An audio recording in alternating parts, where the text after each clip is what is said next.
I still have my special guest with me here in the studio. All right, so gentlemen, we've seen, as I said earlier, this is 2025. Glory to God. We got into the year, and of course, there was so much expectations, from Nigerians to the government, as to what 2025 will look like. And I want to first of all get your expectations, the gentleman with me here in the studio. First off, probably we start with a review of 2024. Just in general term, I mean, there've been so many things that went on in the economic sector, security and all of that sectors. Let's just give a quick rundown of your assessment of 2024, and then what are your expectations for 2025? Thank you. Yes, let's start with Mr. Ario. Okay, thank you very much. The expectation, the 2024 down, you said? Yes. Nothing spectacular anyway, because we have been merry-go-rounding from INEC reform. We've been merry-go-rounding to issues of industry, Ajakuta steel issue. We have been talking about resuscitation of Nigerian textile industry. In 2024, there are issues of tax reform bill that from late last year. There are issues. Then they talk about the customs. Positively, the custom did well in terms of their revenue, generation. They did well, but the fact of the matter is that the VAT and the tariff too became a lot of issues, and then the tax of getting a car into Nigeria now. Nigerians are complaining about the tax, government is leveraging on Tokumbo cars and the rest of them. So there are many issues, but what I think moving forward that I know we need sincerely, if we must have a democracy that is highly competitive in the world, is to have all the Justice Uwe's reform recommendations implemented, including electoral reform tribunal, electoral offense tribunal. Once we have that in place, then think of a true federalism, starting with the fact that we must be able to get our judiciary independent, both at the state, local government and the federal government. How do I mean?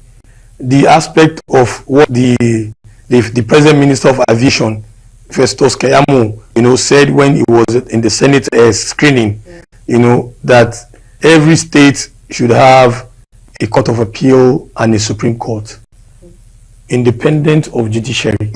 Start, from there in reform, and then have the level and the process of the employment of judicial officers.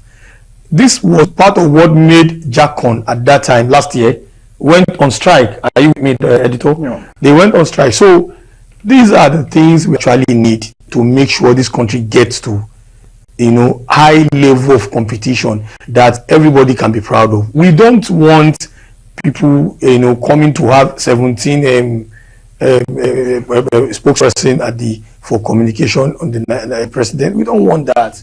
We want one person, and then we want body language to speak that indeed this president, without not talking, he knows what he's doing. For example, we have other governors that are performing. I saw in one of the awards that is coming up now, governors that were picked. I sat down within my fellow editors and said, you don't need to talk about, we know this one has done well, this one has done well, this one has done well. So you don't need any projection to let us know that you are doing well. What you need is to think backward, research deeply, and see how to manage the poverty and the poverty that is skyrocketing in this country. Okay, and doing that is to allow people to take their position, of the right to vote and be voted for, not to manipulate the vote and come to the people to say they should vote for you. Having in your mind that you are going to manipulate election eventually to favor whoever you want to face. Now, the issue of local government. The president has done well to take the matter for interpretation in the Supreme Court.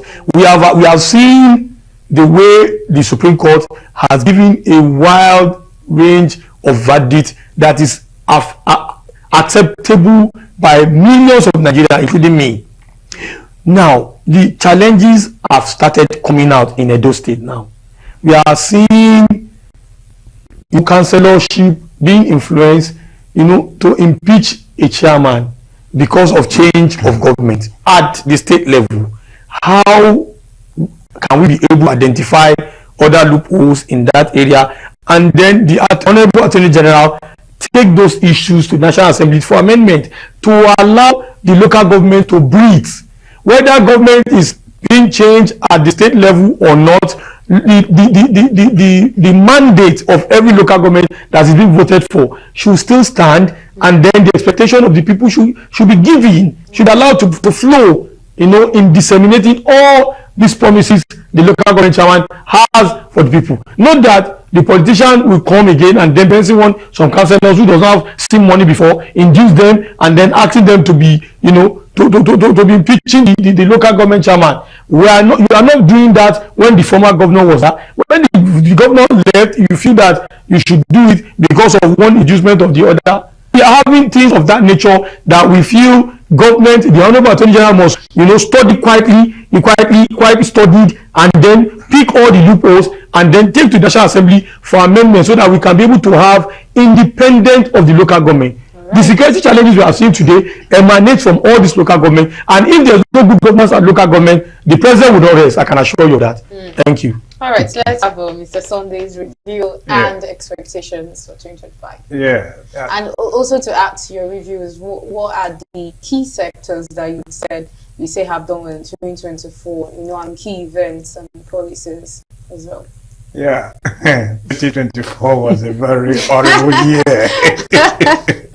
Let's try to be positive. Yeah. No, 2024 is gone. Yes. So we have to be empirical, not positive. We want to speak with positivity and facts. It's a very horrible year. I don't think Nigerians will forget 2024. A year of hardship, unprecedented hardship, starvation, hunger. Just name it.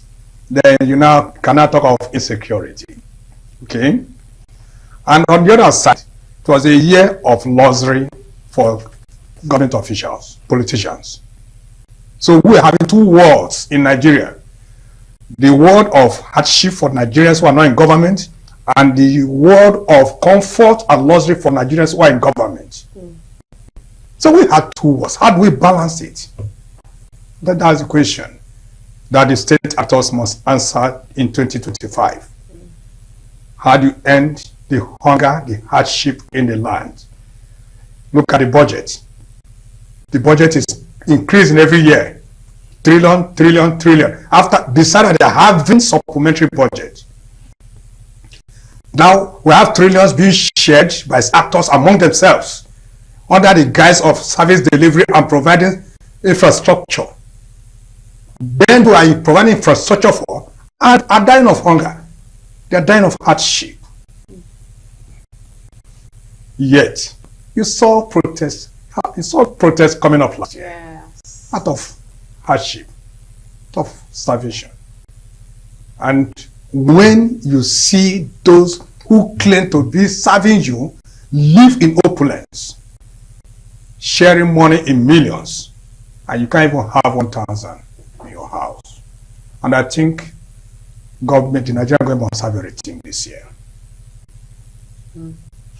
They must have a rethink, except they want the extinction of the Nigerian population.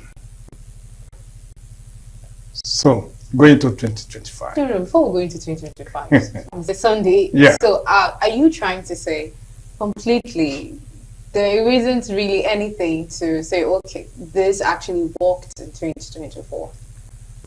What will work in an evaluation like this is when you look at the standard of living of citizens.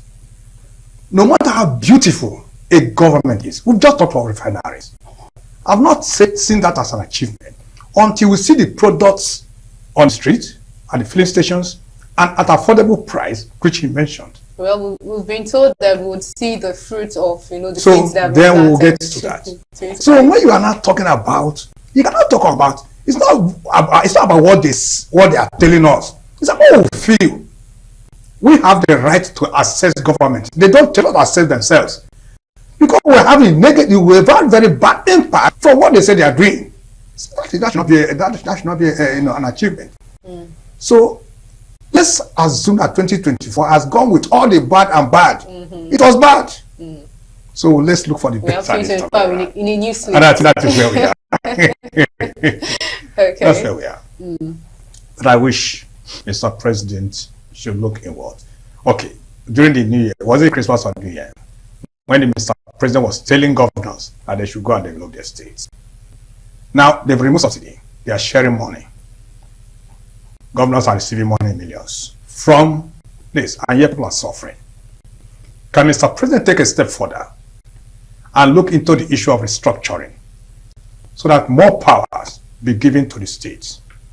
You talked about Keyamo, talking about Supreme Court and the states. That has to do with restructuring. You talked about local government. For local government, in the Constitution, local government is under the purview of the state, not the federal. So even that Supreme Court judgment contradicts the Constitution legally.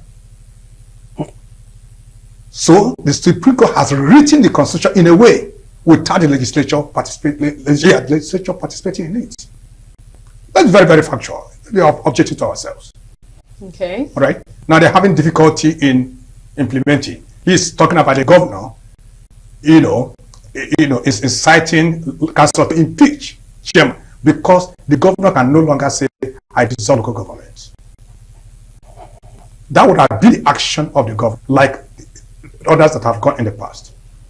So, if you want to run effective government, you should allow the president must look into the issue of restructuring so Nigeria can move forward, so that those powers will go to the state. Now the people, you give them the power now, and they know that you take over their resources, you are the points with you, then you're not telling them, go and develop your state. Because you are sharing money. Money that they will keep and reserve for the next election. All right? So, the president must do the fundamental. The last time, we were saying, reshuffle your cabinet. And what Mr. President did practically to some of us was to reposition his government for the next election. So you don't see it as there are many stars that need to be changed. They're not performing. That's the problem of the government. You now brought in new friends and regime and do one or two things. We still need that cabinet to be shuffled so that your government can function. I don't want to mention Soneso, but there are ministers you cannot compare with the ministers we had in the past. As bad as the other previous government, there are ministers as the ones here. There are many that are still not, that they don't even seem to be ministers. We are able to see for their actions. Okay, thank you very much. I really want to correct editor. Yeah? I didn't mention any name when I was talking about a dual election. What I said simply is that we don't want a situation where some councillors will be induced to against their wish to do will of some people, where they would, impeach a local government. Yeah, no, that's I don't mention any name. I just want to be clear there. Number two is that yes, I'm trying to be clear about it. Number two is that I would mention name on the ministers because I saw one of the wonderful award that is coming up now. I saw the Minister of Aviation, Festus Keyamo, there. I saw the Minister of Internal Affairs, Olubumi Ojo, there. I saw Professor Ali Party of the Health. Okay. And then one of them I can't recall, but when we saw, me and my colleagues, two editors in the national newspaper, when we saw them, when both of us looked at each other, we were convinced that yes, indeed, Festus Keyamo is doing his job.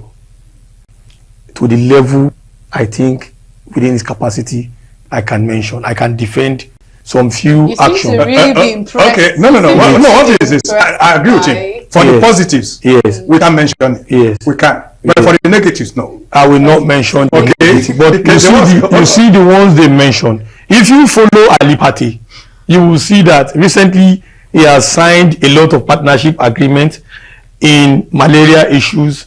It was last week he came from Switzerland, brought in some members of a medical team in the Switzerland to talk about how to eradicate some I don't know, one ailment that is being in partnership with the rest of Maiduguri.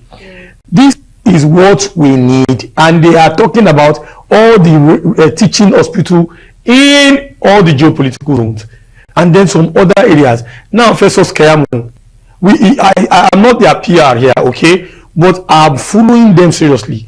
Festus Keyamo, if you look at the airport, if you traveled recently, you would discover that the man is taking swift act on a lot of issues. One, this December we had issues. There's issues of a delay in flight, bringing people, reschedule a flight and all that. They have called for a press discussion with journalists, and then journalists mention all those areas, and the director of NACA had promised compensation, and then promised again that they are going to hit at all those airlines that have taken to the attitude of rescheduling flights. So these are what we want to see. And then there's a blueprint that they just launched now, talking about how to handle people, with passengers in the airport and outside the airport. So all the officers, NACA staffs, and the rest of them, and the securities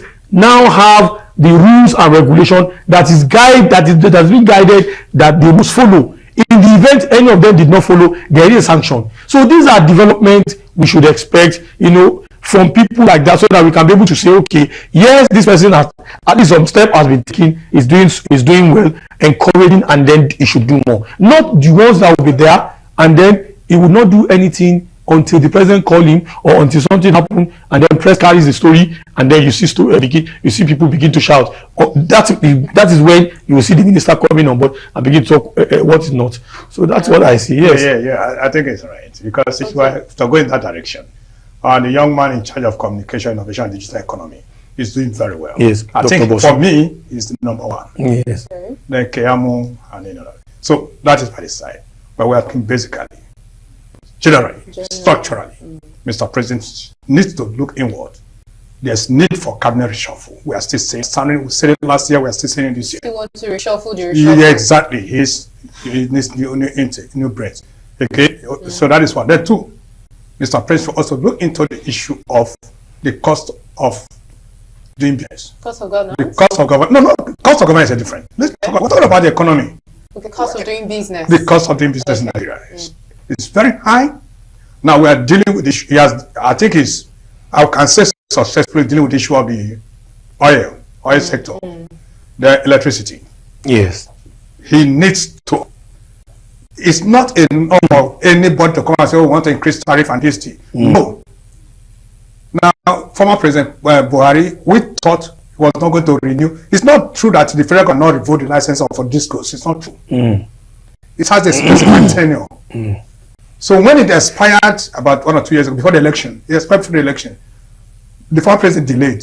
So we were thinking he was not going to renew those licenses. We needed new actors in that sector. Yes.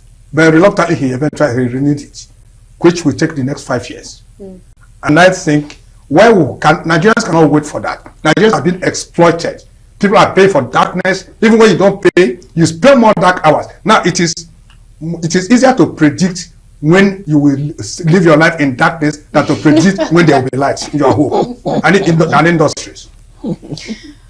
So Mr. President has to look into that. Why we cannot withdraw the license, let him allow let him bring new investors into the sector and dismantle this oligopoly where a business district is allocated to an individual company.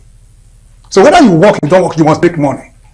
And then the estimated billing the president, promised us while he was campaigning, it is still on. I can mention our area there. A lot of low-income earners there are still being given estimate, and then, we use opportunity of this nature to tell the president the reason why he has to reshuffle his cabinet is one of the reasons why, any minister failing to follow through his policies. He has mentioned, during his campaign that anything estimated billing will be a thing of the past. We are yet to see that manifest. And the minister is still there, and we don't know what the minister is doing to follow up with what the president has mentioned in ensuring that the low-income earners especially, got rid of that thing called estimated billing. It is still alive and still on. We asked the president to see how, that can be terminated as promised in his campaign. Right. So let him find a way to open up the power sector, the electricity industry, so that industries can breathe, they can survive. Because these are three ways investment can come in and then jobs will be created. Because you don't solve the problem. Nigerians don't need palliatives. We don't need palliatives. Yes. We need opportunities. You don't take over the purchasing power of citizens. The economy is crashing. You are killing the economy the more. Because we wait to the next time when you're going to intervene and now give food to the people. You cannot see what is happening now. The stampede. People who are stampede here and because of interventions. So the Mr. President, he should move inward. Despite that power sector, it should be opened. The petrol sector is opening now, gradually. The other one should be open. So there will be more jobs for people to work and earn a living. And when you do that, you will enhance the purchasing power of Nigerians. And I think that is very important. I'm not begging for bread. Nobody is begging for bread and butter. No. We're not begging for bado or anything. Give people opportunity to work and earn a living. Yes, on this stampede we talked about, I wrote one article I will send to you, and it talks about the role of what we are not talking regarding, the stampede. The government has a role to play in disaster management, the people, and then I talked about the law enforcement agent, and then people, those that are supposed to be giving information. I think it's government. So majorly, government has a role. Now, there's what we call preparedness. There's what we call mitigation. There's what we call response. There's what we call coordination. Oyo State government should have a disaster safety management council or commission in the state, so that, anytime event that is more than 50 people is about to take place, should be given approval. And then in that approval must have all those things I've just itemized. Everybody must have every mitigation techniques in place for you to allow, an event of that magnitude to take place. So not only those, who preach, I saw that the police, branded Agidigbo FM, manslaughter and the rest of them. I feel that it is not necessary. What we need, is to see why, this happened, and then learn from it, and then pick from there. Okay. Thank you. I just get to reduce this noise about this topic. It's about the governance. Yes. Government should live up to its expectation. Yes. They found their responsibility. It will stop. This thing is about interventions. So when it's not a routine or conventional practice, no. Oh, I have money in my pocket, I want to help people. Is that why I should go and inform government first? Government should reduce the hunger in the land. I agree. So that people will, have a means of living. Yes. So, as survivor, so that you don't make noise. As we are coming, you park your car, you want to give 1 naira to one person, before you know it's a crowd. Yes. Is that when you now begin to, is that why government should arrest me? So government should make people, Because of your intention. because of intention. So it's an occasional thing. It's not a routine practice that will begin to look for laws and procedures. No. Thank you. Thank you so much.